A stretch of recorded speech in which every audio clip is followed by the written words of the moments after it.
set, gue kaget, jantung gue hampir koset. Hampir jatuh, hampir gue lecet. 5 juta Lego TV Starbucks.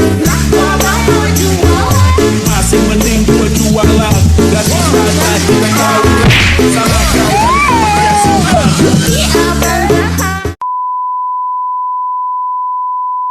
Labana, are you ready? Kicau, kicau, kicau mania. Kicau, kicau, kicau mania. Kicau, kicau, kicau mania. Assalamualaikum warahmatullahi wabarakatuh. Halo teman-teman, selamat datang di video pembelajaran Anissa. Sebelum kita memasuki materi, izinkan saya memperkenalkan diri. Nama saya Anissa Fitri, bisa dipanggil dengan Anissa. NPM-nya 25042611030 dengan prodi yang saya ambil yaitu pendidikan biologi. Sebelum memasuki materi, saya akan membahaskan kompetisi inti. Apa itu kompetisi inti ya? Kompetisi inti adalah gambaran umum mengenai kemampuan utama yang harus dimiliki peserta didik dalam setiap jenjang dan tingkat kelasnya. Kompetisi inti menjadi dasar dalam pengembangan kompetisi dasar seperti materi pembelajaran, kegiatan belajar, dan penilaian. Lalu dilanjutkan dengan kompetensi dasar. Apa itu kompetensi dasar? Kompetensi dasar adalah kemampuan atau penguasaan materi yang harus dimiliki peserta didik pada setiap mata pembelajaran sebagai penjabaran dari kompetisi inti tersebut. Kompetisi dasar menjadi acuan dalam penyesuaian materi pembelajaran, kegiatan belajar, dan penilaian hasil belajar. Baiklah, di bab 1 ini kita akan membahas tentang sel. Sel adalah unit struktural, fungsional, dan hereditas terkecil penyusunan makhluk hidup.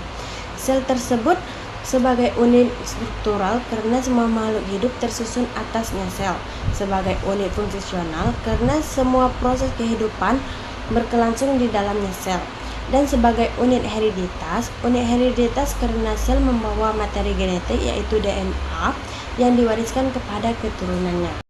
Lalu kita lanjut ke sejarah penemuan sel. Yang pertama ada Robert Hacke pada tahun 1665. Ia mengamati gabus dan memberi namanya Cell. Lalu ada yang kedua Anthony van Leeuwenhoek. Ia mengamati sel hidup menggunakan mikroskop sederhananya. Lalu ada Mattheson dan Theodor Schwann. Mereka mengemukakan bahwa tumbuhan dan hewan tersusun atasnya sel. Lalu ada Roden Fulcon menyatakan bahwa setiap sel berasal dari sel yang telah ada sebelumnya. Kita masuk ke teori sel.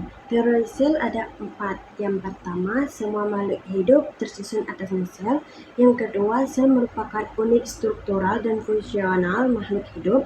Yang ketiga, semua sel berasal dari sel yang telah ada pada sebelumnya. Yang keempat, sel membawa informasi genetik yang diwariskan kepada keturunannya. Lalu kita masuk ke struktur sel. Struktur sel ada 2 bagian. Yang pertama membran sel, yang kedua sitoplasma. Yang pertama yaitu membran sel yang berarti melindungi isi sel. Yang kedua mengatur keluar masuknya zat. Yang ketiga menjaga keseimbangan sel. Lalu yang bagian sitoplasma, yang pertama cairan tempat organel berada, yang kedua tempat berlangsungnya berbagai reaksi metabolisme, yang ketiga inti sel yaitu nukleus, yang keempat mengendalikan seluruh aktivitas sel, yang kelima menyimpan genetik materi yaitu DNA. Kemudian ada organel sel dan fungsinya. Yang pertama mitokondria yaitu tempat resepsi sel dan penghasil energi yaitu ATP. Yang kedua ada ribosom yaitu tempat sintesis protein.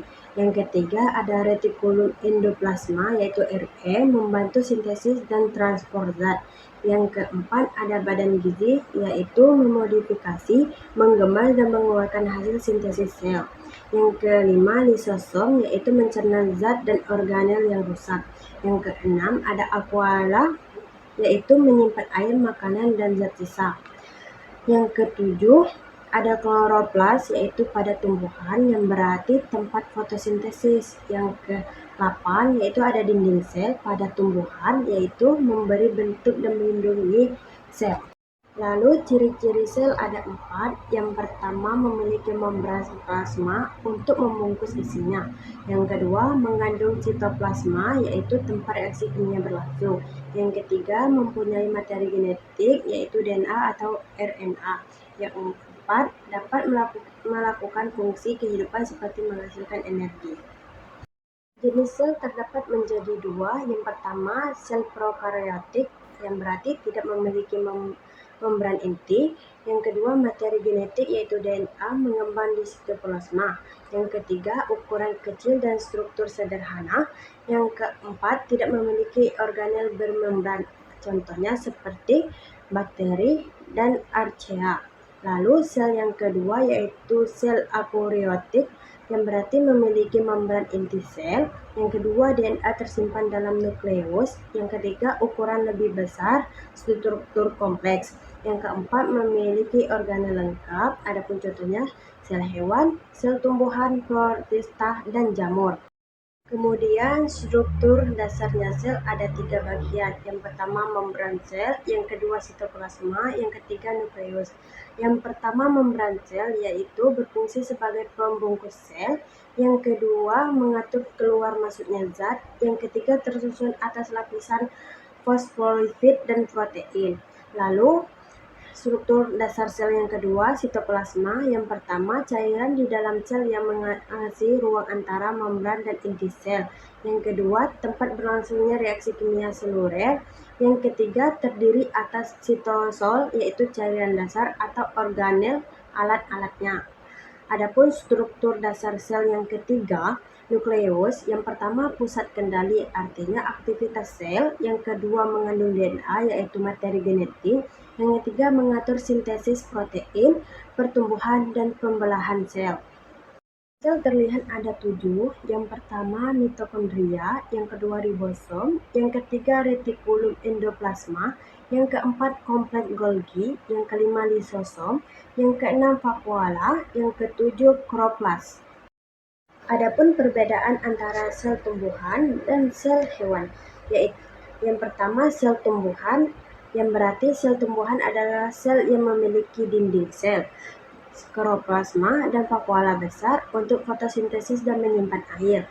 Lalu perbedaannya sama sel hewan adalah sel yang tidak memiliki dinding sel dan kloroplasma, bentuknya fleksibel serta memiliki vakuola kecil dan sentriol. Di bab 2 ini kita akan menjelaskan tentang jaringan sel. Apa itu jaringan sel ya? Jaringan sel adalah kumpulan sel yang memiliki bentuk, struktur, dan fungsi yang sama, sehingga bekerja sama untuk menjalankan tugas tertentu. Jaringan merupakan tingkat organisasi kehidupan yang berada di atas sel dan di bawah organ. Adapun ciri-ciri jaringan yaitu terdapat 4. Yang pertama, tersusun atas banyak sel. Yang kedua, sel-selnya memiliki bentuk dan fungsi yang sama. Yang ketiga, bekerja sama menjalankan fungsi tertentu. Yang keempat, menyusun organ dan sistem organ. Kemudian ada jenis-jenis jaringan tumbuhan. Yang pertama, jaringan meristem, yaitu tersusun dari sel-sel yang aktif membelah. Yang kedua, berfungsi untuk pertumbuhan tumbuhan. Yang ketiga, dibedakan menjadi meristem apikal, lateral, dan interkalar. Lalu dilanjutkan dengan jaringan dewasa, yaitu permanen. Sel-selnya telah berhenti membelah dan mengalami diferensiasi menjadi atas 2 jaringan. Yang pertama, jaringan epidermis, yaitu melindungi permukaan tumbuhan. Yang kedua, jaringan parenkim, yaitu tempat fotosintesis, penyimpanan cadangan makanan, dan pengisi jaringan. Yang ketiga, jaringan penyongkong, yaitu terdiri dari kolekin dan sklerenkim, berfungsi menopang tumbuh-tumbuhan. Dan jaringan dewasa yang kedua, yaitu jaringan pengangkut, terdapat 3 bagian. Yang pertama, eklim, yaitu mengangkut air dan mineral dari akar ke daun. Yang kedua, phloem, yaitu mengandung hasil fotosintesis ke seluruh bagian tumbuhan. Yang ketiga, jaringan gabus, yaitu melindungi batang dan akar yang telah tua. Di sini juga terdapat jenis-jenis jaringan hewan. Jenis jaringan hewan terdapat 4. Yang pertama, jaringan epitel, yang berarti menutupi permukaan tubuh dan organ, berfungsi sebagai pelindung, penyerap, dan penghasil sekret. Yang kedua, jaringan ikat, yaitu menghubungkan, menopang, dan melindungi organ yang berarti contohnya seperti darah, tulang rawan, dan jaringan lemak. Yang ketiga, jaringan otot yaitu berfungsi untuk menghasilkan gerakan terdiri seperti atas otot polos, otot lurik, dan otot jantung. Dan yang keempat, jaringan saraf yaitu berfungsi menerima, mengelola, dan menghantarkan rangsangan, tersusun atas neuron dan sel penyokong yaitu neuroglila.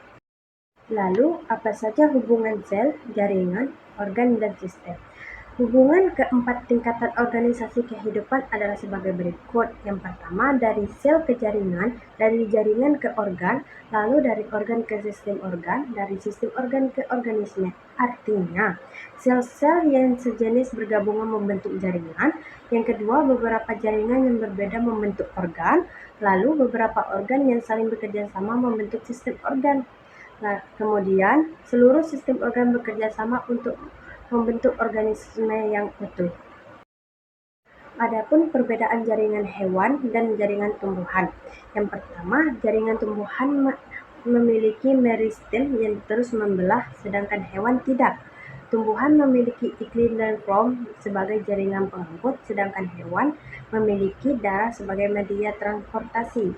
Yang ketiga, jaringan otot dan saraf hanya dapat pada hewan saja. Baiklah, adapun kesimpulan antara sel dan jaringan, yaitu sel merupakan unit struktural, fungsional, dan hereditas terkecil penyusunan makhluk hidup. Sekelompok sel yang memiliki bentuk, struktur, dan fungsi yang sama akan bergabung membentuk jaringan. Jaringan kemudian menyusun organ, organ membentuk sistem organ, dan sistem organ bekerja sama membentuk suatu organisme.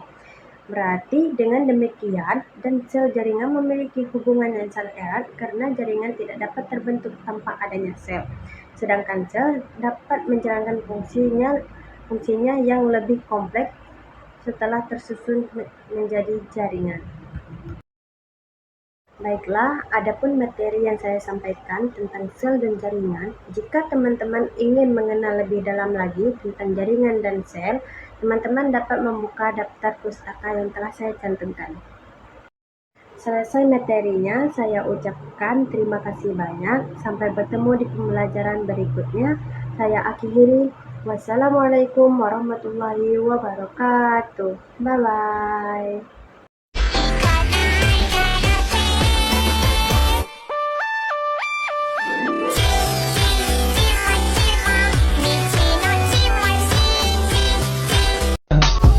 I just had to let you know you're